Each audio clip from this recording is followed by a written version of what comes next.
Welcome to Brothers RC. This is the second installment in the Injora Tarantula build. I'm using the Austar AX8650 instead of a Trx4m. So let's jump on over to the garage and check it out. The ramp crab mounting bracket fit with no problem. And now I'll be installing this little ramp crab digital servo. I got two of these with the mounting brackets and metal servo horns, digital Metal Gear servos for 30 bucks.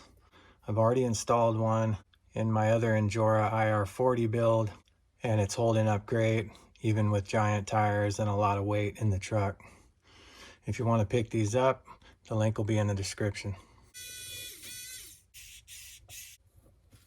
Everything was going good until I tried to install the shock here. There are no standoff spacers. Whenever this happens, I'll either use a wheel nut or some hex spacers if I've got them laying around. In this case, I've got these hex spacers that I took off of a SCX24. All right, I think that'll work good.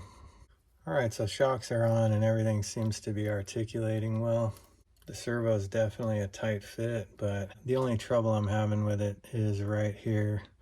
It's hitting the frame, so not sure how much of a problem that's going to be out on the trail. I guess we'll find out. The next question I had was, will this battery tray fit inside of here? And the answer is no.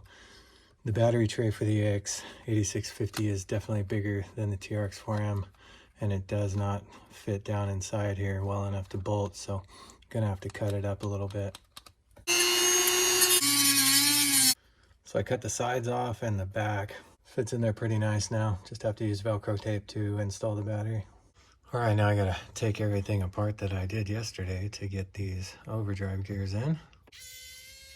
Okay, to remove these gears, you've gotta pull out your drive shaft. You gotta take your knuckles off, and you gotta pull out the axles. Once that's done, you can remove the gear and you can push out the pinion.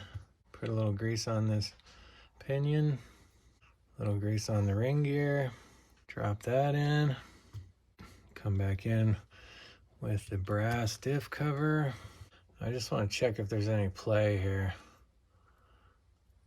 and there's not. It feels pretty solid. Slip that drive line back in, get it bolted back up. All right, before I put these knuckles back on, I was getting a little bit of tension in here, a little bit of friction, probably from this powder coating, so I'm just gonna scrape it off. Get the axle back in here, the knuckle back on the axle. Now I just gotta do the other side. We've got brass in the front, we've got new ring and pinion in the diff, got a new ramp crab servo. Now we just got to throw this ring and pinion and brass in the rear end. So to make this quick, when you're doing your rear end, all you got to do is remove one of your four-link, and this will sway out far enough to where you can get the screwdriver in there and get these four screws out.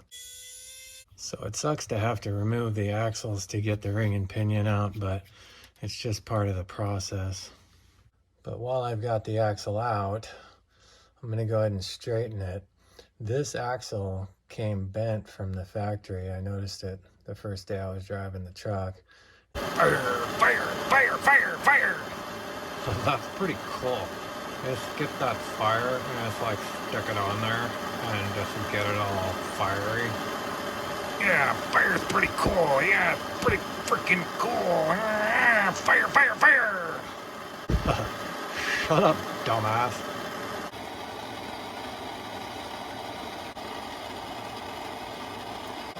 Pretty nice now.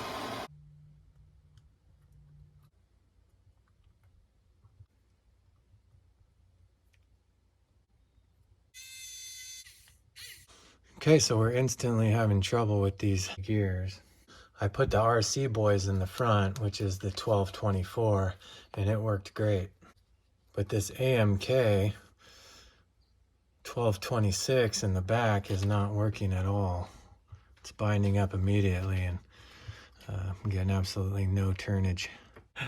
The teeth don't even fit. That's garbage. Some of the reviews said they were garbage, but I figured I'd give them a shot. AMK, avoid these guys, garbage.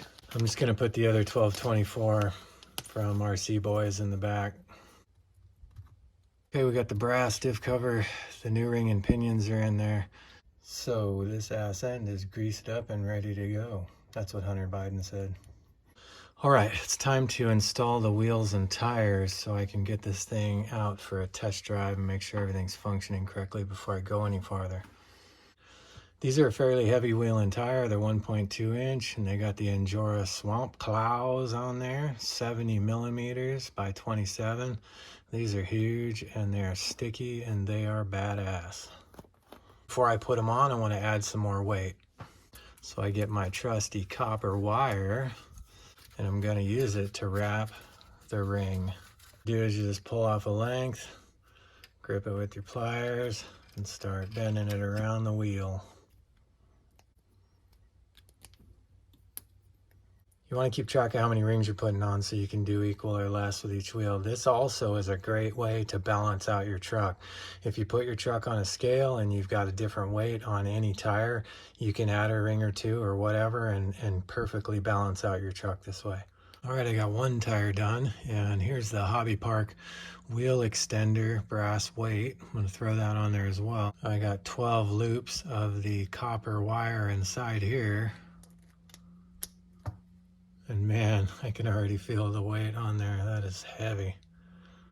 When you get all the weight in the wheels like that and out on the corners of the vehicle, it really helps to get your articulation, because when this one's pushing up, all the weight, you know, on the other side holds it down.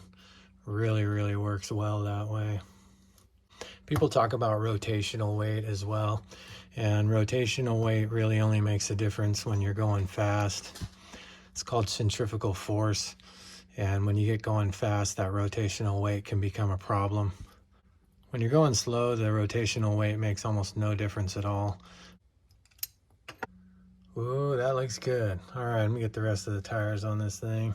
It's gonna take a while, but in YouTube land, it's just gonna take a couple seconds. Be right back. All right, there it is, the wheels and tires on. It's got a massive amount of flex, loving that. None of the tires are lifting. Articulation seems to be really good. I just need to put some electronics in it and take it out for a test drive, make sure everything's functioning correctly before we go any farther. Man, I am super stoked on this little thing. It looks amazing. It's really heavy. All the weight is down low. This thing's probably gonna be a pretty amazing crawler. In the next video, I'm going to install the electronics and get it out on the trail for a test drive. I'll also be painting the panels and taking care of a few other things.